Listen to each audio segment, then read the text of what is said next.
அடப்பாவீங்களா, இந்த மிஸ்டேக் பண்ணதுனால கிளைமேக்ஸே மிஸ்டேக் ஆயிடுச்சு. அது என்ன மிஸ்டேக்னு 30வது மிஸ்டேக்ல சொல்றேன். கருப்பு படத்துல லாஜிக் மிஸ்டேக், மேக்கிங் மிஸ்டேக்னு 61 மிஸ்டேக்ஸ் இந்த வீடியோல பார்க்க போறோம். வெட்டப்பட்ட காருங்க த்ரிஷாவை நோக்கி வரும்போது த்ரிஷாக்கு பின்னாடி காரு இல்ல. ஆனா வேற ஒரு ஆங்கிள் காட்டும்போது அவங்களுக்கு பின்னாடி தான் கார் இருக்கு. அப்ப முன்னாடி கார் எங்க போச்சு? அட பாவீங்களா, என்னடா இது, சிங்கத்தை அசிங்கப்படுத்தி வச்சிருக்காங்க. இந்த ஷாட்ல சண்டை போடும்போது அவர் உடம்புக்கும் அவர் தலைக்கும் சம்பந்தமே கிடையாது. தனியா எடுத்து ஒட்ட வச்சிருக்காங்கன்னு நல்லா கிளியரா தெரியுது. அந்த வீடியோவில் அந்த ஆங்கிளை அனலைஸ் பண்ணி பார்க்கும்போது மன்சூர் அலிகான் அந்த எல்லையை தாண்டவே இல்லை. பார்க்கறதுக்கு தாண்டிட்ட மாதிரி தெரியும், ஆனால் நேராக கோடு போட்டு பார்த்தீங்கன்னா அவர் தாண்டியே இருக்க மாட்டார். கருப்புசாமி இன்ட்ரெஸ்டிங்ல ஒரு வாட்டி நெட்டை அடிப்பார். அவருக்கு மேலே இருக்கிற சீலிங்கை கவனிச்சுக்கோங்க. கொஞ்ச நேரம் கழிச்சு வேற இடத்துல தான் போய் அடிச்சுட்டு நெட்டை உடைப்பாரு. அப்போ சீலிங்கை கவனிங்க, 2 வாட்டி நெட்டை உடைக்கும் போதும் ஒரே இடத்துல தான் நிற்க வச்சு எடுத்திருக்காங்க. இவரோட சட்டையில ஷோல்டர் வரைக்கும் கவனிங்க, மிளகாத்தூள் கொட்டியிருக்கு இல்ல. ஆனா இதுக்கு அடுத்து வேற ஆங்கிள் காட்டும் போது ஷோல்டர் வரைக்கும் கொட்டியிருக்கோம் மிளகாத்தூள். சூர்யா சார், மிளகாத்தூள்லாம் கொட்டியிருக்கீங்களே, நெடி அடிக்கல? அப்படி ஷோல்டர் வரைக்கும் இருந்த மிளகாத்தூளை தட்டி விட்டுட்டு இருப்பாரு, அது கிளீன் ஆயிட்டு இருக்கும். ஆனா கொஞ்ச நேரம் கழிச்சு மறுபடியும் ஷோல்டர் வரைக்கும் மிளகாத்தூள் இருக்கு.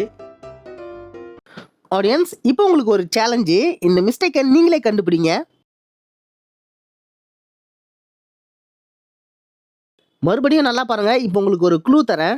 உள்ள இருந்து வெளியே பார்க்க தேவை விண்டோ, நீ பார்க்க வேண்டியது ஷேடோ. மிஸ்டேக்கை கண்டுபிடிச்சிருந்தீங்கன்னா சூப்பர், கமெண்ட்ல சொல்லுங்க. இதோட ஆன்சரை நான் வீடியோட எண்டில் சொல்றேன். இதுல கொஞ்ச நேரத்துல நைட் ஆயிடுது. என்னடா இது, எதுவுமே அசையல, அதுக்குள்ள நைட் ஆயிடுச்சான்னு பார்த்தா நைட் ஃபில்டர் போட்டு வச்சிருக்காங்க. அதையும் ஒழுங்கா போடல. அந்த கைக்கு ஓரத்துலலாம் அந்த பிரைட்டா லைட் தெரியுது பாருங்களேன். கிளைமேக்ஸ்ல இவர் கையில போட்டுருக்கிற அந்த யூகேஜி மோதிரம் இருக்குல்ல, அது எப்படி இருக்குன்னு பாருங்க. கொஞ்சம் செகண்ட்ல அது தலைகீழா இருக்க போகுது. இந்த பாருங்க, அடுத்த ஷாட்ல மங்களா தான் இருக்கும். ஆனா நல்லா கவனிச்சு பாத்தீங்கன்னா தலைகீழா இருக்கும். 2 ஷாட்ல எடுத்ததும் ஒன்னா காட்டுறேன், நீங்களே டிஃபரன்ஸ் பாருங்க. கருப்புசாமி எல்லைக்குள்ள 17 போலீஸ் ஸ்டேஷன் இருக்குன்னு த்ரிஷா சொல்லுவாங்க. ஆனா கருப்புசாமி எல்லையை பாத்தீங்கன்னா அவ்வளவு பெருசாலாம் இருக்காது, தம்மா துண்டா தான் இருக்கும். அதுக்குள்ள 17 போலீஸ் ஸ்டேஷன் இருக்கிறதுக்கு வாய்ப்பே இல்லை. த்ரிஷா 10 நாளில் 4000 கேஸ் முடிஞ்சிருச்சுன்னு சொல்லுவாங்க. அப்போ ஒரு நாளைக்கு 400 கேஸு, ஒரு நாளைக்கு 8 மணி நேரத்துக்குள்ளே தான் வேலை செய்வாங்க. அதுலேயும் 1 ஹவர் லஞ்சுக்கு போயிடும். அப்போ ஒரு கேஸு 1.25 நிமிஷத்துக்குள்ளே முடிச்சிடணும். 10 நாள்ல 4000 கேஸ் முடிஞ்சிருச்சு. தம்பி, ஒரு மனுஷன் போய் பேசலாம், ஆனா ஏக்கர் கணக்கில் எல்லாம் பேசக்கூடாது. ஆடியன்ஸ், இப்போ உங்களுக்கு இன்னொரு சேலஞ்சு, இந்த மிஸ்டேக்கை கண்டுபிடிங்க. இன்னொரு வாட்டி பாருங்க. இப்போ உங்களுக்கு ஒரு க்ளூ தரேன். 90s கிட்ஸ் சாப்பிடுவோம் பூமரு, நீ பார்க்க வேண்டியது ஹேமரு.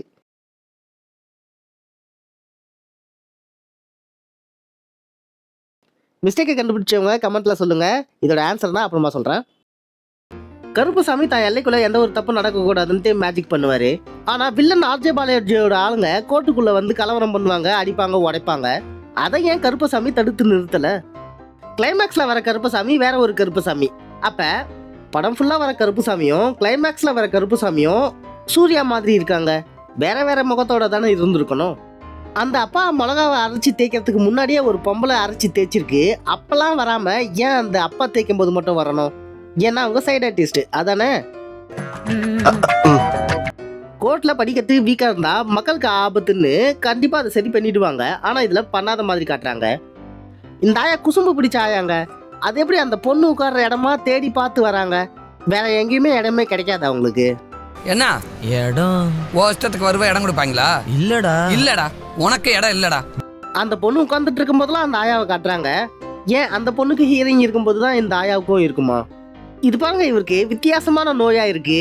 இவர் இறந்துட்டாங்கன்னு தப்பா சொன்னதுனால அவரோட பேரே மறந்து போச்சான். ஐயோ, என்னையா லாஜிக் இது? என் பேர் சண்முகம் அப்படின்னு சொன்னா சண்முகம்னு கூப்பிட போறாங்க, அவ்வளவுதானே. இதுல எதுக்கு பேரை மறக்கணும்? இது என்னடா கருப்புசாமிக்கு வந்த சோதனை? கருப்புசாமி மெயினா வந்ததே வில்லன் ஆர்ஜே பாலாஜியை கொல்றதுக்கு தான். ஆனா அவரை கொல்லாம சுத்தி இருக்கிறவங்க எல்லாம் கொண்டு இவர்கிட்ட வந்து பேச்சுவார்த்தை நடத்திட்டு இருக்காரு. அப்ப கூட இருந்தவங்க மட்டும் ஏன் சாகணும்? என்னடா இழிச்சவாய பாருங்க. ஆர்ஜே பாலாஜி கண்ணுல அப்பா பொண்ணுக்கு பண்ண தப்ப மட்டும் காட்டுறாரு. அந்த அப்பாக்கும் முன்னாடி ஒருத்தங்க மிளகா அரைச்சி வேண்டி இருப்பாங்க, அதையும் காட்டல. அதுக்கு முன்னாடி நிறைய பேர் வேண்டி இருப்பாங்க, அதையும் ஏன் காட்டல? ஆடியன்ஸ், இப்போ உங்களுக்கு இன்னொரு சேலஞ்சு, இந்த மிஸ்டேக்கை கண்டுபிடிங்க. இன்னொரு வாட்டி பாருங்க. இப்போ நான் உங்களுக்கு ஒரு க்ளூ தரேன். தலையில கட்டுவாங்க பேண்டு, நீ பார்க்க வேண்டியது ஹேண்டு. மிஸ்டேக்கை கண்டுபிடிச்சா கமெண்ட்ல சொல்லுங்க, ஆன்சர் நான் அப்புறமா சொல்றேன். ஆமா, ஆர்ஜே பாலாஜி கோர்ட் ப்ரொசீஜரை வளைக்கிறது மக்களுக்கு நல்லது பண்ணவா இல்ல அவங்களுக்கு துரோகம் பண்ணவா? துரோகம் பண்றதுக்கு தானே. இது கருப்பசாமிக்கு தெரியாதா? அப்பயே அவரை போட்டு தள்ளியிருக்கலாம்ல. அதை விட்டு சவாலை விட்டுப்புட்டு பொண்ணை கொண்டு போட்டாரு. சரி, தப்பு பண்ண ஆர்ஜே பாலாஜியோட பேச்சை மட்டும் இவர் கேட்டு நடக்கிறாருன்னா அப்ப அதுக்கு முன்னாடி அவர் கூட இருந்தவங்கள ஏன் கொன்னாரு? அவங்கள கொல்றதுக்கு முன்னாடியே இவர் கேட்டிருக்கணும்ல. கருப்பசாமி கடவுளை வச்சு காமெடி பண்ணியிருக்காங்க. காலையில ஜட்ஜி வராரு, முதல் கேஸா அப்பா பொண்ணு கேஸ் வருது. அந்த ஹியரிங் ஒழுங்காவே முடியல, கொஞ்ச நேரம் தான் ஆகியிருக்கும். ஆனா அதுக்குள்ள அர்ஜென்ட் ஃபார் பிரேக்னு போயிட்டாரு. கோர்ட்டுக்குள்ள கார் வெடிக்குது, ஆனா அதை யாருமே எதுவுமே கண்டுக்கல. கோர்ட்டுக்குள்ள இது மாதிரி நடக்கிறதுலாம் சும்மா கிடையாது. போலீஸ், சென்ட்ரல் ஃபோர்ஸஸ்லாம் வந்து பார்ப்பாங்க. ஆர்ஜே பாலாஜி மட்டும் தனி உலகத்துல இருக்கிறாரு போல. அது என்ன கோர்ட்டா இல்ல ஃப்ரீ ஃபயர் கேமா பம் போட்டு விளையாடுறதுக்கு? கருப்பசாமியோட பவரை யூஸ் பண்ணி த்ரிஷா 2 பெட்டிஷனை கிழிப்பாங்க. ஆக்சுவலா அந்த கோர்ட்ல கருப்பசாமியை தவிர 3 பெட்டிஷனர்ஸ் இருந்தாங்க. அதுல இவங்க 2 பேப்பர் தான் கிழிச்சு போட்டாங்க. அப்ப இன்னொருத்தர் இருப்பார்ல, அவரு வந்து டிஸ்டர்ப் பண்ணுவாரே. ஆனா பாவங்களா, பேப்பரை கிழிக்கிறதுக்கு பவர் யூஸ் பண்றாரு. அந்த பவரை பொண்ணை காப்பாத்துறதுக்கு யூஸ் பண்ணிருக்கலாம்ல. கடவுளுக்கு ஒரு பேசிக் அறிவு கூட இல்லாத மாதிரி காட்டியிருக்காங்க இதுல. ஏஐ ஜெனரேட்டட் ஃபேக் ஆடியோவை கோர்ட்ல எவிடன்ஸா எடுத்துக்கிறாங்க. டிஜிட்டல் எவிடன்ஸை ஃபாரன்சிக்ல செக் பண்ணுவாங்க. அப்படி செக் பண்ணா கண்டிப்பா இது ஏஐன்னு தெரிஞ்சிடும். ஜென்ரலா சாதாரண ஆளுங்க கூட ஏஐன்னு சொல்லுவாங்க. ஆனா அந்த ஆடியோவை கேட்டு த்ரிஷா கூட கம்முன்னு ஆயிடுறாங்க. ஆடியன்ஸ், இன்ட்ரோவில் சொன்ன 30வது மிஸ்டேக்கு படத்தில் வர கிளைமேக்ஸ் கான்செப்டே இதை பேஸ் பண்ணி தான் இருக்கும். ஆனால் இதுலேயே மிஸ்டேக் பண்ணியிருப்பாங்க. கடவுள் கருப்பசாமிக்கு அவர் எல்லையை விட்டு தாண்டிட்டா அவருக்கு பவர் இல்லாத மாதிரி காட்டுறாங்க.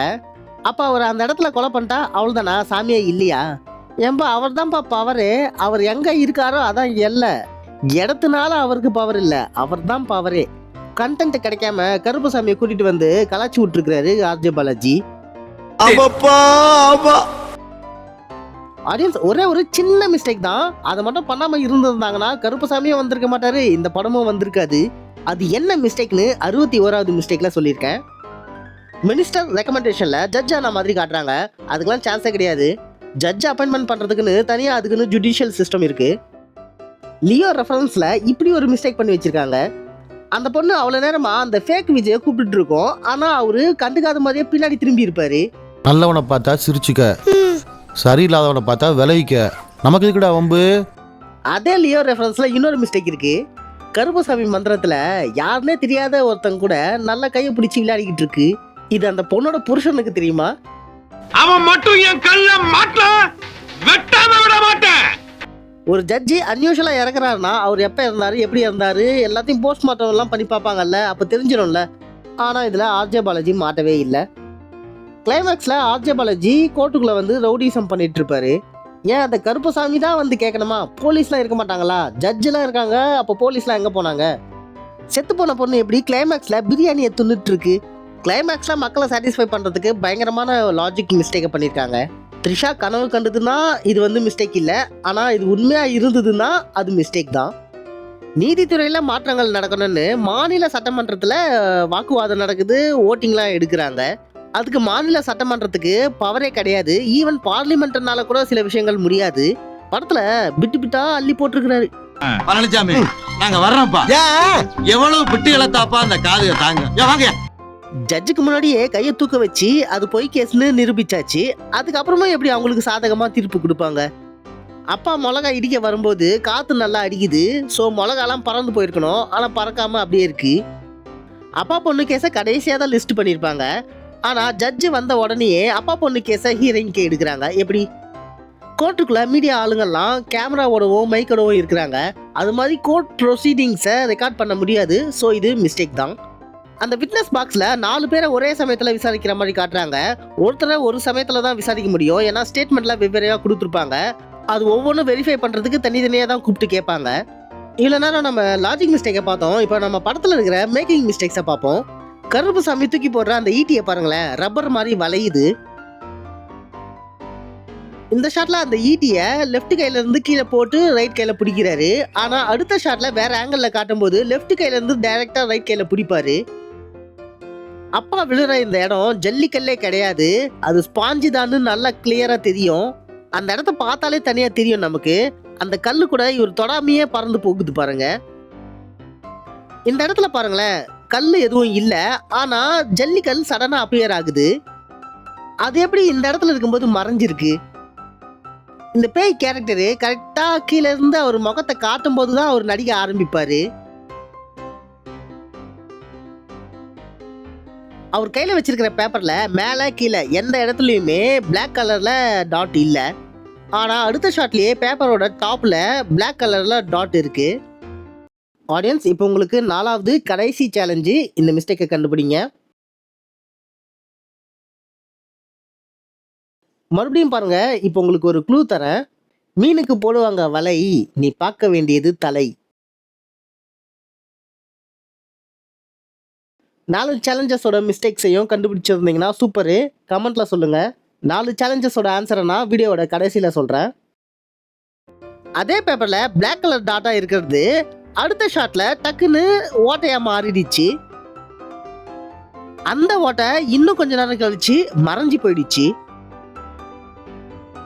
இவ்வளவு நேரமும் அவர் கையில ஒரே ஒரு பேப்பர் தானே இருந்தது. ஆனா அவர் கசக்கி போடுற அந்த சமயத்துல நிறைய பேப்பர் இருக்கும். அதுல டேபிள் மேல இருக்கிற இந்த நேம் போர்டு பாருங்க, இந்த இடத்துல இருக்கா, அடுத்த கொஞ்ச நேரத்துல இங்க இருக்கும் பாருங்க. இங்க இருந்தது இங்க வந்துடுச்சு. ஆங்கிளை மாற்றி மாற்றி காட்டும்போது மாறி மாறி நின்று இருக்காங்க.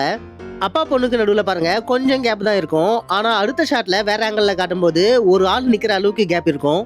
மறுபடியும் அடுத்த ஷாட்டில் வேற ஆங்கிளில் கொஞ்சம் தான் கேப் இருக்கும். விட்னஸ் பாக்ஸ்குள்ளே நிற்கும் போது இடமே இல்லாமல் ஒட்டி தான் நின்றுட்டு இருக்காங்க இவங்க 2 பேரும். அடுத்த ஷாட்டில் த்ரிஷாவை காட்டணுங்கிறதுக்காகவே இவங்க 2 பேருக்கும் நடுவில் நிறைய கேப் இருக்கு. மறுபடியும் அடுத்த ஷாட்டில் முன்னாடி மாதிரியே ஒட்டி நிற்கிறாங்க. கேஸ் கட்டு ஃபைலை தூக்கி போடுறாங்களே, அது இவரோட காலுக்கு பக்கத்தில் தான் இருக்கு. ஆனால் அடுத்த ஷாட்டில் வேற ஆங்கிளில் அந்த கேஸ் கட்டுக்கும் காலுக்கும் நடுவில் நிறைய கேப் இருக்கும். ஆர்ஜே பாலாஜியோட ஆளு அப்பாவை அடிச்சது அவர் மேலே பட்டே இருக்காது. ஸ்லோ மோஷனில் பார்க்கும்போது அவரோட கண்ணாடி பக்கத்தில் தான் அவர் கை போகும். ஆனால் அவர் கண்ணாடி விழலை, அப்போ அவர் அடிக்கவே இல்லை. லாங் ஷாட்டில் அக்கா வக்கீல் இந்த பொண்ணோட ரைட் சைடு தான் கிராஸ் பண்ணி வராங்க. ஆனால் அடுத்த ஷாட்டில் க்ளோஸ்அப்பில் காட்டும்போது அந்த பொண்ணோட ஆக்ஷன் பார்த்தீங்கன்னா ரைட் சைடில் நகர்றாங்க. அதாவது அந்த பொண்ணோட லெஃப்ட் சைடு தான் இவங்க கிராஸ் பண்ணி வந்த மாதிரி இருக்கு. கேஸ் கட்டு ஃபைல் மேலே அந்த பந்தனா கட்டுறதுக்கு துணியை எடுக்கிறாரு. அந்த துணி அவ்வளோ அழுக்காக இருக்கு. பேண்ட் பாக்கெட்டுக்குள்ளே தானே வச்சு எடுத்துகிட்டு வராரு, அதையும் அவ்வளோ அழுக்காக இருக்கணும். கிளைமேக்ஸில் சிங்கமாக வர கருப்பசாமியை அடிக்க போகும்போது அந்த பாட்டிலில் கொஞ்சம் தான் லிக்விட் இருக்கு. இவ்வளோ தான் இருக்கு பாருங்க. ஆனால் அடுத்த சில செகண்டில் பார்த்தீங்கன்னா அதை கிராஃபிக்ஸில் காட்டுவாங்க. அப்போ இவ்வளோ தான் இருந்திருக்கணும், ஆனால் இவ்வளவு இருக்குது. கிராஃபிக்ஸில் மிஸ்டேக் பண்ணியிருக்காங்க. ஆடியன்ஸ், ஒரு மிஸ்டேக் பண்ணாமல் இருந்திருந்தாங்கன்னா படமே வந்திருக்காது சொன்னல, அது இதுதான் 61வது மிஸ்டேக்கு. பொண்ணுக்கு ப்ரைவேட் ஹாஸ்பிட்டலில் ஆப்ரேஷன் பண்ணுறதுக்கு தானே அந்த நகை தேவைப்படும். கவர்மெண்ட் ஹாஸ்பிட்டல்ஸ்லேயே லிவர் டிரான்ஸ்பிளான்ட் ஆப்ரேஷன்ஸ்லாம் ஃப்ரீயாகவே பண்ணுறாங்களே, ஏன் அங்கெல்லாம் போய் ஆப்ரேஷன் பண்ணக்கூடாதா? ப்ரைவேட் ஹாஸ்பிட்டலில் தான் போய் பண்ணணுமா? தலைகீழாக தான் சம்மர் அடிக்கணுமா? சரி, ஸ்டார்டிங்கில் ப்ரைவேட் ஹாஸ்பிட்டலுக்கு போகணுன்ட்டு வந்தீங்க, நகை திருட்டு போயிடுச்சு, கிடைக்கிறதுக்கு டைம் ஆகுதுன்னு தெரிஞ்ச உடனே கவர்மெண்ட்லேயே சேர்த்துருக்கலாமே. அட்லீஸ்ட் பொண்ணாவது உயிரோட இருந்திருக்கும்ல. நான் என்ன நினைக்கிறேன்னா, அந்த பொண்ணுக்கு உடம்பு சரியில்லைன்னு அனுதாபத்தை காட்டி அந்த நகையை வாங்கிடணும் அப்படின்ட்டு அப்பா நினைச்சாருன்னு நினைக்கிறேன். நீ என்ன நினைக்கிறது? அதை நினைக்கலாமா? பொண்டாடி பிள்ளை பத்தி என்னமோ நினைக்கிறேன். ஆடியன்ஸ், இப்போ நம்ம சேலஞ்சஸோட ஆன்சரை பார்த்துடலாம். ஃபர்ஸ்ட் சேலஞ்சுக்கான ஆன்சரு விண்டோ ஷேடோ. ஆட்டோ அந்த வழியில் நின்றுட்டு இருக்குல்ல, அதோட நிழல் எங்கே விழுதுன்னு பாருங்களேன். இந்த ஷாட்டில் ரோட்டில் விழாமல் அதுக்கு ஆப்போசிட்டில் தான் விழுந்திருக்கு. ஆனால் அடுத்த ஷாட்டில் ஆங்கிளை மாற்றி காட்டும்போது ரோட்லேயே விழுந்திருக்கு. 2வது சேலஞ்சுக்கான ஆன்சரு பூமரு ஹேமரு. அந்த ஹேமர் இருக்குல்ல, அதுக்கு பக்கத்தில் என்ன பொருள் இருக்குது பாருங்களேன். அடுத்த ஷாட்டில் வேற ஆங்கிளில் இந்த பொருள் முன்னாடி இருக்காது. 3வது சேலஞ்சுக்கான ஆன்சரு பேண்டு ஹேண்டு. இவங்க பேசிகிட்டு இருக்கும்போது அவங்க கையை கவனிங்க. இந்த ஷாட்டில் அவங்க கையை தொங்க போட்டிருக்காங்க. ஆனால் அடுத்த ஷாட்டில் சடனாக அவங்க கை தூக்கி வச்சுக்கிட்டு பேசிகிட்டு இருக்காங்க. 4வது சேலஞ்சுக்கான ஆன்சரு வலை தலை. இவங்க பின்னாடி திரும்பி பார்க்கும்போது பாருங்க, லெஃப்ட் சைடு திரும்பி பார்க்குறாங்களா? ஆனால் அடுத்த ஷாட்டில் க்ளோஸ்அப்பில் காட்டும்போது ரைட் சைடில் இருந்து தலையை திருப்புவாங்க. அப்பா, 61 மிஸ்டேக்கை பார்த்துருக்கீங்க. சூப்பருங்க. நீங்கள் கமெண்ட்டில் காட்னு டைப் பண்ணுங்கள். நீங்கள் யாருன்னு நானும் தெரிஞ்சுக்கிறேன்.